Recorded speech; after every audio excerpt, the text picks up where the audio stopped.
Tapos yung mapapansin nyo po dito sa Qatar, yan. Fight for my way, ganda ng buko.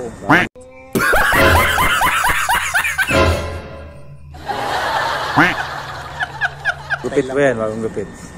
So yan, mga bagong gupit po yan. So, anong kailangan kong gawin upang malaman mo? Yung mga dating mga 45, mga 48. So ano na lang, may tawad na, 25 na lang. Namamatay ako doon. Para anong pakiramdam? Ganda ng buko, pantay na pantay. Paano masabi? Parang mga ano lang, pang high school sa Pilipinas. Oh, this is my side. Listen, look, and listen, and learn. Napantayo, parang mga ano lang, pang high school sa Pilipinas. Mamamatay ako doon. Para anong pakiramdam? Skill lang po muna tayo. Iwasin mo ng hako. So pauwi muna tayo. Uwi muna tayo. Oh. Nandito po tayo ngayon sa Master Cut Salon. Ang hair cutter. Ang mga barbero po dito ay mga Bangladesh. Ayan, ayan yung mga hair cutting nila. Ayan yung mga sample ng mga haircut. Check natin sa loob kung anong reality ng haircut nila. Kung okay ba talaga. Huwag mong subukan. Masisira ang buhay mo. Wala, ayan o. Ito kami nagpapagupit. Ayun si Ryan. Tapos yung isa si Alex nandun. Nagugupit pa. Pasukin natin yung sa loob nila. Ano, kumusta naman yung gupit doon? Sulit. Sulit, ang lupit talaga ng gupit, eh, no? Kita nyo naman, no? Pang-apat na buwan na walang gupitan. Yeah, parang bata. Dating 40, ngayon 20 na lang. Namamatay ako doon. Para anong pakiramdam? Oh, ayan, no? 20 mongoloid. Yeah. 20, ayun po yung aming barbero. Yan po ang aming barbero ibang lahi.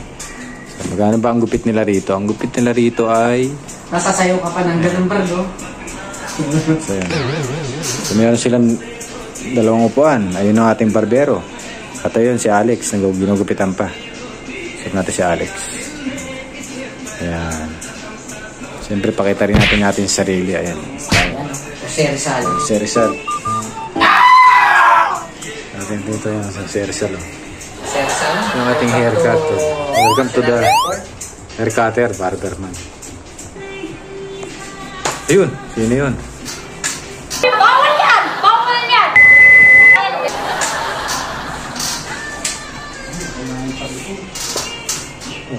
Ito po tayo. Gutom pa yan.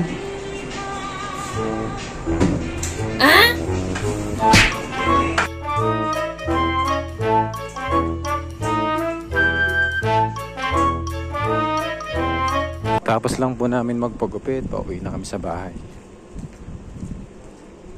So ito yung mga apartment dito sa Qatar. So yan, puro mga apartment yan. Iba-ibang lahi. Mapapansin nyo po, katatapos lang ng ulan dito. Yan, basa pa yung sahig. Basang-basa. Tapos yung mga sasakyan dito, yan, nakapark lang ng ganyan yan. Walang gumagalaw yan. Safe na safe ang sasakyan mo rito. Paano masabi? Kahit iwan mo yan dyan. Walang nagmimekos-mekos ng mga sasakyan. Safe na safe dito sa Qatar. Oh, nagkalat lang yung mga sasakyan sa labas. Ayan, oh. Wala, hanggang dun. Sasakyan nila yan, nakapark lang sa labas. Kasi ito yung lugar na to, halos lahat mga apartment ng mga expat. So doon pa kami banda sa may kakanan pa kami sa banda dito. Tapos doon yung aming apartment, company accommodation. Tapos yung mapapansin nyo po dito sa Qatar, yan, makikita nyo rito. Fight for my way, ganda ng buko. Bagong gupit po yan, bagong gupit. So, yan, mga bagong gupit po yan. So, yung mga dating mga 45, mga 48. So ano na lang, may tawad na lang, 25 na lang. No, ganda ng buko, pantay na pantayo. Parang mga ano lang, pang high school sa Pilipinas. High school lang po muna tayo. Iwasin mo ng hako. So pauwi muna tayo. Uwi muna tayo. Oh, yung gagawin mo, maano kayo ng tubig. Ayan, medyo basa po ang sahig kasi umambon, umulan pala. So ayan ang puno ng dates. Pakaya dito. Ito yung malaking bahay dito. Isang compound. Parang sheikh yata ang nakatira rito. Ganda po Naayain ko ng mag-workout na kalangitan. mag-workout Ayan, yung anak ko merong- yung bunso. Oh, papawis ka, mag-push up. Kailangan na 50 Maulap push yan, up. maulap. Ako nga brad, napapilit ko Umuulan. mag-taekwondo yung anak ko eh, si Krian. Dati Pauwi na ayoko po pa. kami. Ganda kaya yun. Pauwi na kami. Napapilit ko. Nagta-taekwondo ako dati. Nasubaling akong tournament. Nagpapabili nga ngayon ng ng ano to, yung sinisipa, yung bilog, yung may hawakan. Maraming magaling na ano. Maraming magaling sa ating taekwondo. Sana nanalo pa sa ano eh. Sa Asian sinatalo pa. Gibayin yung lamesa nun eh. Oo, bakit?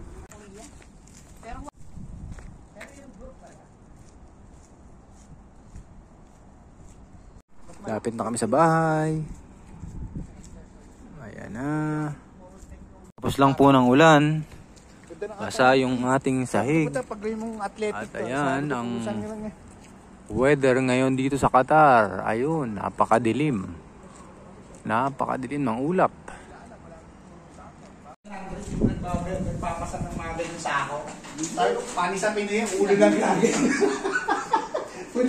Baka sabihin na po tayo, naubos sa hindi buhangin yung Dito po kami sa bahay. See you in my next vlog.